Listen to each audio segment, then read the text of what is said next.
покрај многу топлото време, илјадници граѓани се собраа да ги поздрават своите херои на плоштадот Македонија во Скопје. Вардарци титулата ја посветија на навивачите.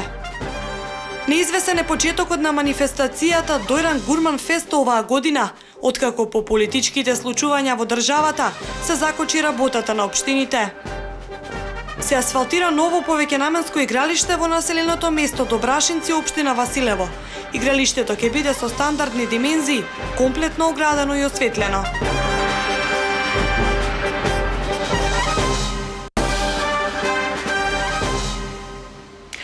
Дневник на телеканал А1, добре дојдовте. Илјадници граѓани се собраа денес на плоштадот Македонија за пречекот на европските шампиони. Ракометарите на Вардар кои денеска се вратија од Келн.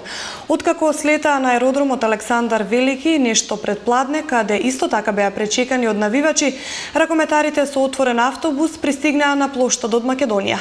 На бината за пречекот секој од нив ја поздрави публиката пред заеднички да го прослава триумфот со шампионскиот пекар. Потоа има прием и кај председателот Иванов кој им додели орден за заслуги.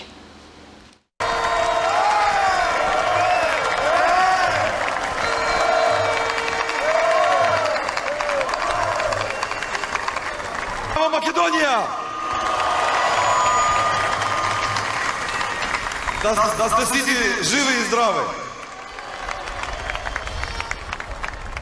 На почеток сезона дошли нови играчи. Ја разговарав со Иван Чупич. И он ми кажа: шефе, ама ти паметно работаш. Мене земал за да освоиш Лига на шампиони. Ќе кажам сигурно.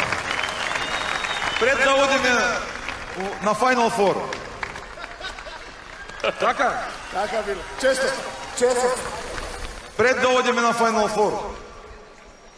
Одам, ми вика Арпад: Сергеј, ајде да се договориме да правиме од нас малери, покажеме дека тука туристи како дошли, а реално и после влегуваме на состанок и договараме со момци дека правиме од нас туристи, а одиме за освојување.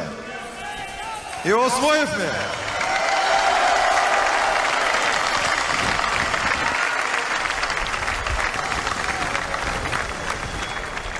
Али уште неколку пати то кажав и јас сакам да ви кажам. Пред финале на состанок, задње што кажав од мене: дечки, гледајте нашиот сектор, само нив слушајте, друго ништо нема. Само наши навијачи тука. Зашто? Затоа што кај вас има посебна енергија.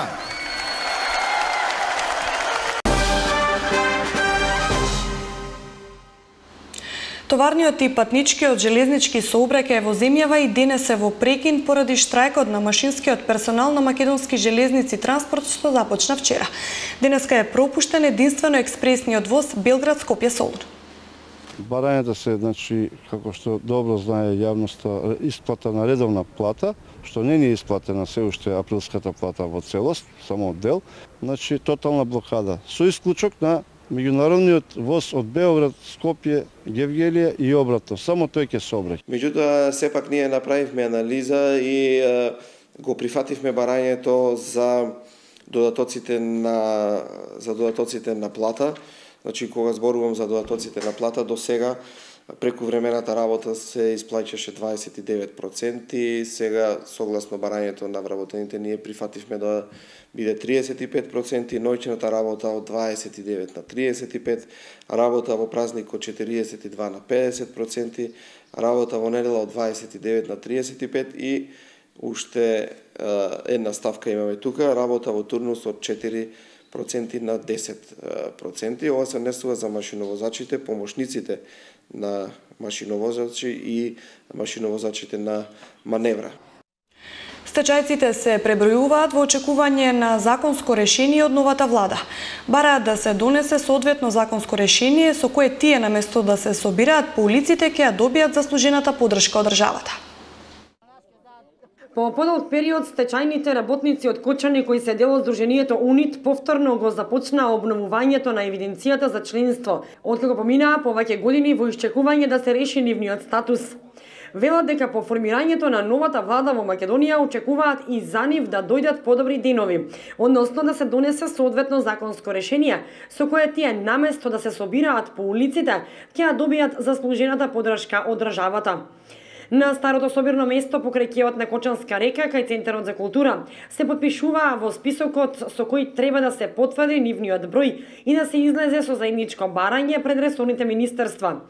На состанокот присуствуваше и претседателката на Сдруженијето УНИТ Лилјана Ѓорѓиевска, која рече дека постои голем оптимизам и надеж од ветувањата што им биле дадени од страна на новите функционери на власта ќе бидат конечно исполнети.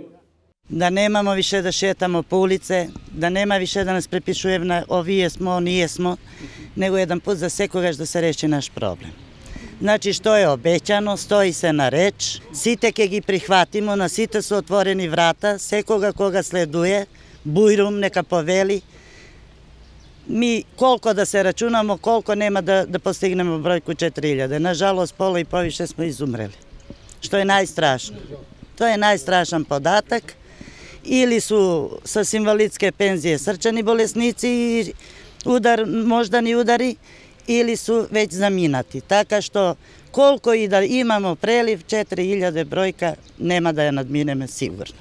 А сакам секој кој заслужува и кој исполнува услови да биде обештетен. Тоа е голем подвиг и тогаш наша мука ќе се исплати и тогаш ќе смо ми нешто постигнали во живот. Зашто ми сме претрпели што никој не е претрпели, што на никога не посакуваме. Координаторот на Кочанскиот огранок на стечени работници рече дека има промени во евиденцијата на членовите, а се јавуваат и лица кои досега не биле активни. 30 до 50 души одекме на протест, протестирахме и на општинско ниво, и на централно ниво, со превидување, со казни, меѓутоа сега од кого се слушна дека ќе се добие, имаме поголем прилип на стечајци што не се доаѓале. Меѓутоа што рече претседателката дека ќе бидат прифанати сите, само мир и тишина, секој ќе биде запишан и да чекаме да излезе законот што рече претседателката во собраниска процедура, да видиме додека ќе стигнеме и кога ќе дојде дено, да ни дојдат решенијата, да се јавиме у Стопанска банка и ние да се насмееме нашка, да видиме некој динар. Арсов додаде дека според последната евиденција имале над 200 членови од Кочани во огранокот на Сдруженијето, но најверојатно тој број ќе се покачи за уште неколку десетици. Стечајците ги отфрлаат сите досегашни законски решенија, па и последниот предлог што беше изготвен пред скоро 2 години. Се надеваат дека ќе се донесе ново законско решение со кое ќе бидат опфатени сите работници кои не по своја вина останале на улица, затоа што фирмите во кои работеле отишле во стечај или биле ликвидирани.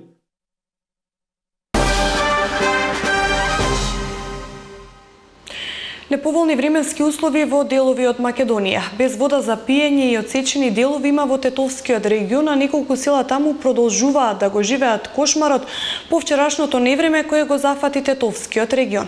Магистралниот пат Тетово-Јажинце и натаму е во прекин. Оперативниот штаб е постојано на терен, населението бара помош од владата, која пак најави доаѓање и преглед на состојбата.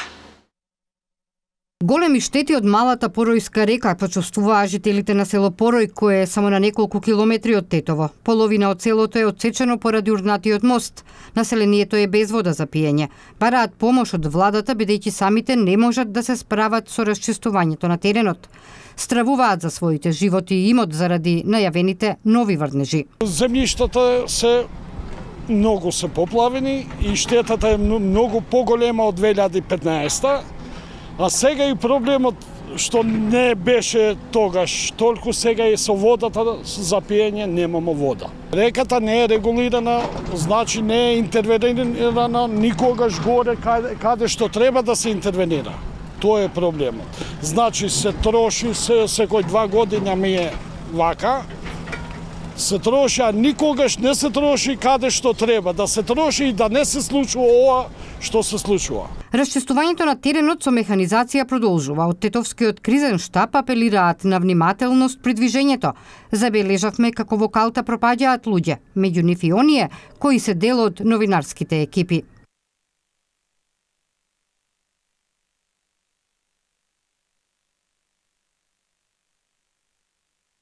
Подготвени сме за било што, но се молиме на Господа да нема. Бидејќи располагаме со тие средства што ги имаме, со компаниите, значи што соработуваме, значи сите се и тие ангажирани. Штетите од невремето допарва ќе се утврдуваат. Комисиите ќе излезат на терен откако ќе се расчисти нередот, патот Тетово-Јажинце и натаму е во прекин. Се асфалтира ново повеќенаменско игралиште во населеното место Добрашинци, општина Василево. Игралиштето ќе биде со стандардни димензии, комплетно оградено и осветлено. Фокусот на спортот, односно на младите во изминатиот период беше приоритет на општина Василево и затоа општина Василево интензивно градеше спортска инфраструктура заради задржување на младата популација и што поправилен психофизички развој на децата. Нашата интенција сите тие спортски објекти да бидат изградени во школските дворови, без разлика дали се работи за централно или подрачно училиште, како би можеле да го користат и учениците и рекреативците, односно оние кои сакат да спортуваат, бидејќи сите наши игралишта се осветлени и оградени и се направени за повеќе спортови. Ако земеме во обзир фактот дека општина Василево во изминатиот период, односно последните 4 години, има изградено 5 такви повеќенаменски игралишта, има изградено едно кошаркаско игралиште, имаме изградено едно стрит баскет игралиште, односно ако тоа го изразиме во средства, тоа е во висина на средства од околу 35 милиони денари кои општина Василево во последниот период ги има вложено во спортската инфраструктура во сите населени места. Денес сме овде во оваа населено место, односно во населеното место Добрашинци, каде градиме уште еден таков спортски објект, односно повеќенаменско игралиште кое ќе може да го користат и учениците од подрачното училиште и рекреативците, бидејќи самото игралиште ќе биде оградено, ќе биде осветлено како би можело да се користи и во ноќните часови. Димензиите на самото повеќенаменско игралиште се стандардни, односно 42 метра на 26, што овозможува одигрување и на официјални надпревари. Во наредниот период, односно завршена е веќе јавната набавка и за изградба на уште еден таков вид спортски објект, имено се работи за игралиште во населено место Нова Мала, каде што и ова централно училиште ќе добие свој спортски објект како би можеле да се одржува и наставата по физичко воспитување и рекреативците. Вкупната инвестиција за овде во ова населено место во Добрашинци изнесува околу 3 милиона и 200 илјади денари, средства обезбедени од буџетот на општина Василево, а ако земе во обзир фактот дека и владата на Република Македонија, односно преку Агенцијата за млади и спорт, Министерството за образование во изминатиот период имаме дополнително изградено такви спортски објекти, односно спортската сала, фудбалскиот терен во населено место Василево, едно повеќенаменско игралиште во населено место Ангелци и двојно тениско игралиште во населено место Ангелци, ќе дојдеме до заклучок дека во изминатиот период, односно последните 4 години, на територијата на општина Василево за спортска инфраструктура имаме вложено некаде над 1 милион евра. Осма ротација на словачки полицајци на македонско-грчката граница. Утре во Гевгелија треба да пристигнат 15 словачки полицајци кои заедно со македонските колеги ќе ги извршуваат редовните патролни активности. 15 словачки полицајци пристигнуваат во Македонија и тие ќе се распоредат на јужната македонска граница во областа на Гевгелија, како дел од европскиот безбедносен контингент за контрола на илегалната миграција. Тие ќе бидат опремени со теренски возила, термални камери и уреди за ноќно гледање. Единица од 15 словачки полицајци ќе спроведува заеднички патролни активности со македонските колеги на државната граница со Грција, со цел превенција во областа на јавната безбедност и неовластеното преминување на државната граница. Словачката полициска единица ќе биде распоредена во областа на Гевгелија, стои во соопштението од амбасадата на Република Словачка. Полицајците ќе бидат соодветно опремени со теренски моторни возила, камери и уреди за ноќно гледање. Мандатот на словачката полициска мисија ќе биде 30 дена со можност за продолжување.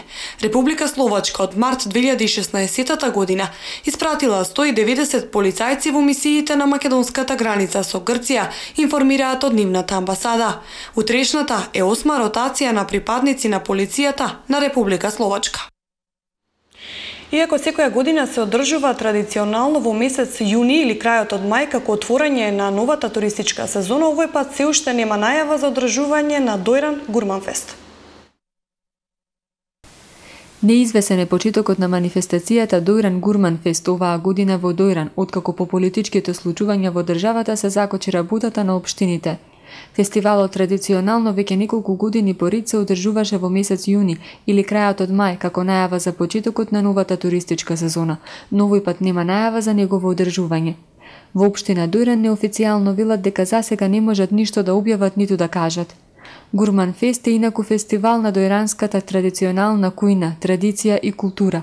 Во него учествуваат вредни домаќинки од подрачјето на општината, а настанот обично е пропратен и со музички дел и настапи на пејачи од македонската сцена. На богато уредена трпеза во паркот во Нов Дојран сите учесници ги изложуваат своите домашно подготвени јадења, а на крајот од настанот следи нивна дегустација.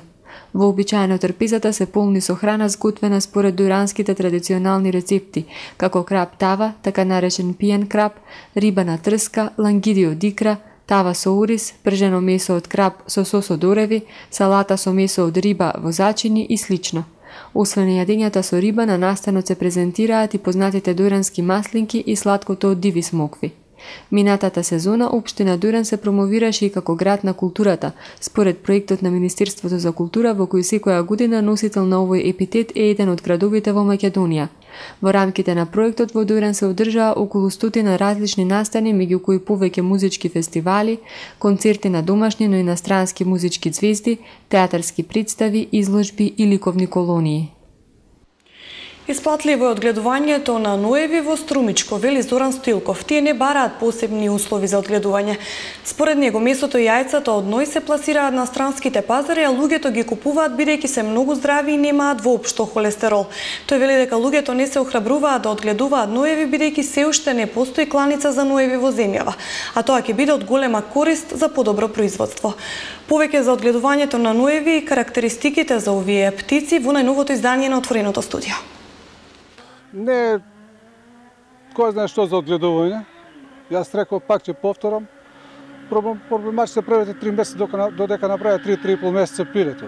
После 3,5 месеца интересна животина, мила животина. Сега во текот на парањето мажјаци се агресивни, многу се агресивни. Кога се парат, во нивната територија не смее да влезе никој. Буквално никој не смее да влезе. Рековте дека не бараат посебни услови за одгледување, но еве сепак кажете ни кои се основните услови кои им се потребни? Основните услови се вода и храна. Ето сега за храната ние ги хранеме, што викаме ние понашо, јонџа, луцерка, неле, и купуваме еден концентрат по витамини, пошто тука ги нема тие витамини. Тоа не е кој знае колку голема сума тоа на паре за овие витамини што ги купуваме и не се тешки за одгледување.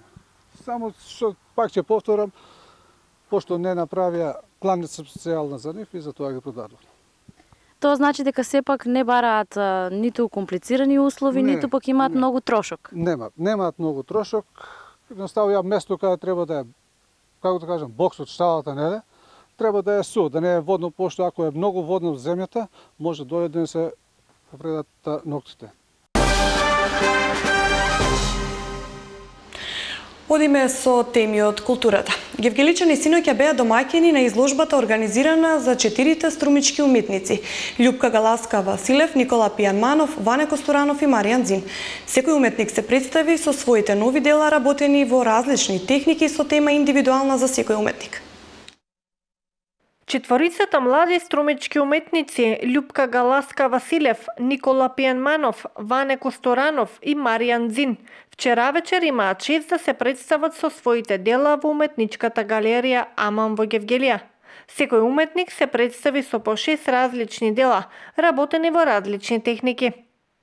Ние сме неформална група од 4 сликари од Струмица. Се представуваме вечерва со по 6 дела, 6 слики, работени 2017 година. Во оваа прекрасна галерија, морам да кажам, воодушевен сум од галеријата во Гевгелија, иако камерна функционира просто безпрекорно. Ване е представен со 6 платна, маслено платно. Моите слики се комбинирана техника на тврд носач, на дрво. Исто и сликите на Љупка и на Маријан Дзин се комбинирани техники, и акрил и маслено на платно. Овие активни сликари во Гевгелија се представија со своите нови дела, а на оваа изложба и претходи изложбата во Струмица, која ја организирале во зимскиот период. Темата застапена на синокешните слики е индивидуална и секој уметник твори на свој креативен начин. Би сакала да се заблагодарам на организаторите на поканата нивна да учествуваме на оваа изложба. Нашата група колеги млади ликовни уметници од Струмица да може да се представиме пред гевгелиската публика. Чест ми е задоволство бидејќи лично јас еве прв пат излагам во Гевгелија. Се надевам дека ова ќе биде почетот на една успешна соработка помеѓу овие два града и дека колегите во Гевгелија ќе имаме прилика да ги видиме и пред нашата струмичка публика.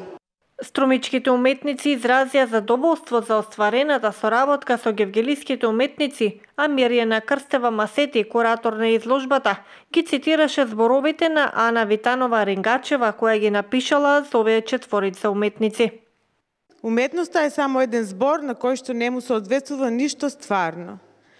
Така е бидејќи изворот од кој таа се храни е некаде високо, таму каде умира стварноста, а започнува сонот.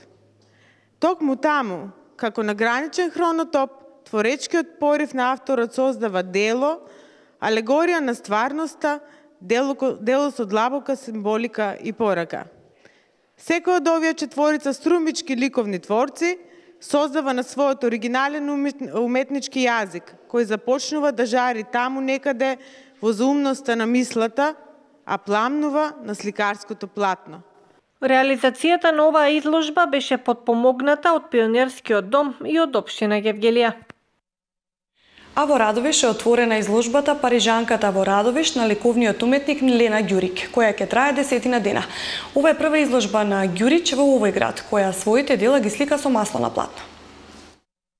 Парижанката во Радовиш е насловот на ликовната изложба на штипјанката Лена Ѓурик, која беше отворена во библиотеката Браќа Миладиновци во Радовиш и ќе трае 10 дена.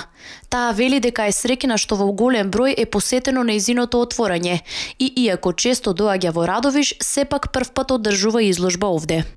Чувството да ја кажем, баш ми е драго што сите се одазва и дека прилично трема. Пријателите и драго ми е Радовиш и да знаат како град на уметноста, Българската певачица, свиѓа ми се као место, као град, мада имам и доста пријатели овде у Радовиш. За искуството кое го стекнала во Париз, поради кое ја добила и мотивацијата за насловот на својата изложба, вели дека не може да се спореди со овдешното, но сепак и искуството кое го стекнала овде не е за потценување. Тоа не може да се спореди со нашите овде,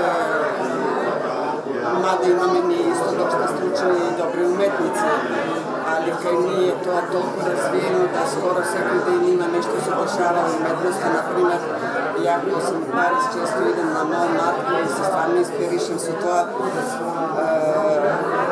Идете, например, у Лувр или Орсеј, музеите кои се полни со слики, Пикасо и така да се најпознатите уметници на светот. Во своите уметнички дела Ѓурик користи масло на платно, а инспирацијата ја добива од природата и се она што ја обкружува. Таа слика пејсажи, мртва природа, портрети.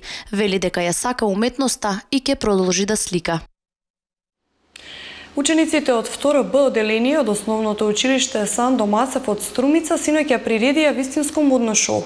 Невообичаено по формата, зашто станува збор за модели направени од отпадни материјали.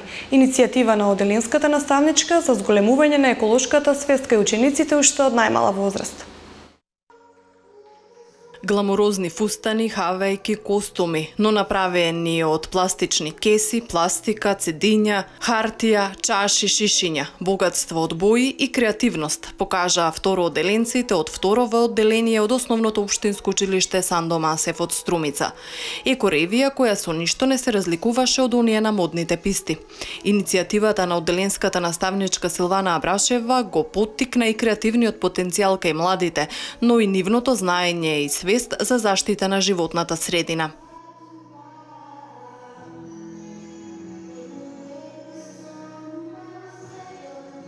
Значи, во самата наставна програма треба уште да се едуцираат и младите, но да имаме и средби со родителите. Заедничките овие представувања за зачувување на нашата животна средина е многу важно. Значи, треба едукација на сите, не само на најмладите.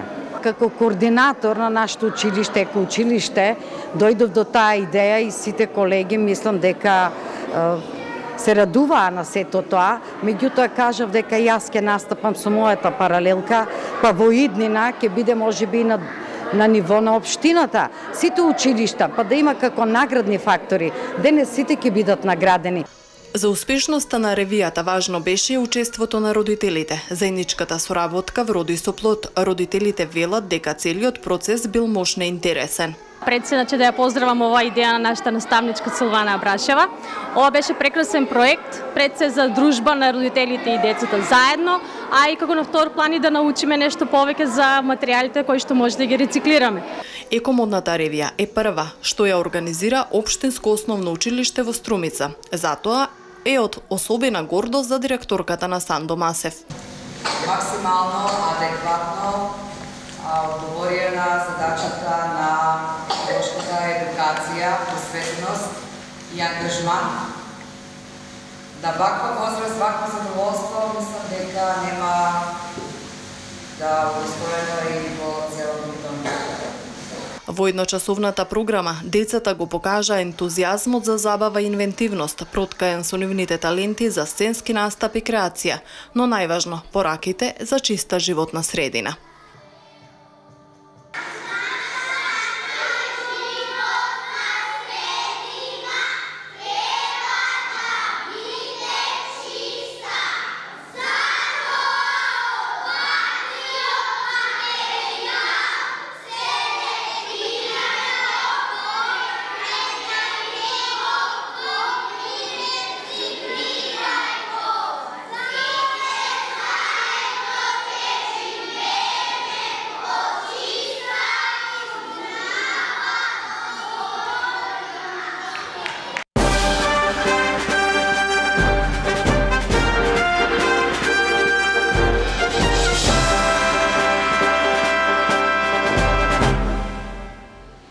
И за крај од овој дневник вестите од светот и регионот. Откако Црнагора стана 29-та членка на НАТО, Русија се закани со одмазнички мерки. Во светлината на непријателскиот курс избран од црногорските власти, Русија го задржува правото да преземе одмазнички мерки на реципрочна основа, реагираше Руското министерство за надворешни работи. Министерството аргументираше дека во политиката, како и во физиката, секоја акција има реакција. Црнагора носи целосна одговорност откако се присоедини кон санкциите на Европската унија против Русија во 2014 година, нагласи Руското министерство за надворешни работи. Приближно 100 лица вчера се повредени во новите судери меѓу антивладините демонстранти и полицијата во венецуелската престолнина Каракас, соопшти опозицијскиот пратеник Хуан Рекенсенс, цитиран од ДПА. Пратеникот изјави дека полицајците ги нападнале и ограбиле демонстрантите. Неколкумина новинари исто така биле нападнати. Најмалку 65 лица се убиени откако во април избувнаа протести против политиката на социјалистичката влада на председателот Николас Мадуро. Турските власти соопштија дека Фетула Гюлен, проповедникот кој живее во САД и кој е обвинет дека стои за осуетниот обид за преврат во Турција, што се случи во јуни минатата година, ќе го изгуби турското државјанство доколку не се врати во Турција во рок од 3 месеци. Ова одлука е објавена во турскиот службен весник, а Министерството за внатрешни работи направи список од 130 лица кои исто така ќе го изгубат државјанството доколку не се вратат во Турција. Грција го презема дипломатското представништво на Египет во Катар, соопшти Грчкото министерство за надворешни работи. Ова одлука беше донесена откако арапските земји одлучија да ги прекинат дипломатските односи со Катар, пишува грчкиот весник Катимерини. Барањето на Египет за Грција се оценува како природен начин, бидејќи Атина неколку пати го представуваше Каиро пред меѓународните институции. Ви благодарам на вниманието со кое не следевте. Останете и понатаму со нашата програма. Од мене пријатно.